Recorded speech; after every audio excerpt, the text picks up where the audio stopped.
Habang nananatiling lubog sa baha ang mga bayan sa Cavite, gumawa naman ng paraan ng ilan nating mga kababayan upang makaiwas sa mataas na baha. Alamin natin kung paano sa ulat-ulit na nagbabalik na si Persilin Pialago. Bukod sa probinsya ng Bulacan, Batangas, Laguna at Zambales, isa sa mga pinakaapektado ng habagat ngayon ay ang probinsya ng Cavite. Sa buong gabing pagmumonitor sa patuloy na pagragasa ng tubig baha sa naturang probinsya, kapansin-pansin ang mga naimbentong sakayan ng mga Caviteño. Merong plywood na ginawang bangka kung saan kaya ka daw nitong dalhin hanggang Kawit, Cavite. Ang singil, 40 pesos kada tao. Ganito talaga sa kayan dito.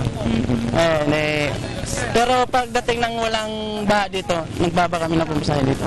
Hindi naman namin ito ginagamit pag walang baha eh. Pero kung gusto mo namang magtipid at 20 pesos lang ang budget mo, merong binaklas na bathtub na ligtas sakyan kung mag-isa ka lang. Kahit ano po yan, motor na nga po hinakay namin dyan, hindi po lumubog.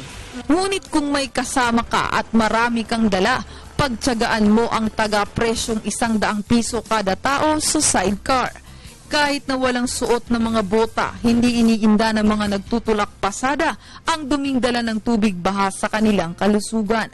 Para instant negosyanteng ito, kabuhayan ang dala ng dilubyong habagat. At dahil inaasahan na hanggang Miyerkules pa ganito ang sitwasyon sa Cavite, mananatili namang walang pasok ang lahat ng antas ng mag-aaral sa parehong pampubliko at pribadong paaralan. Para sa Telebisyon ng Bayan, Persilin Pialago.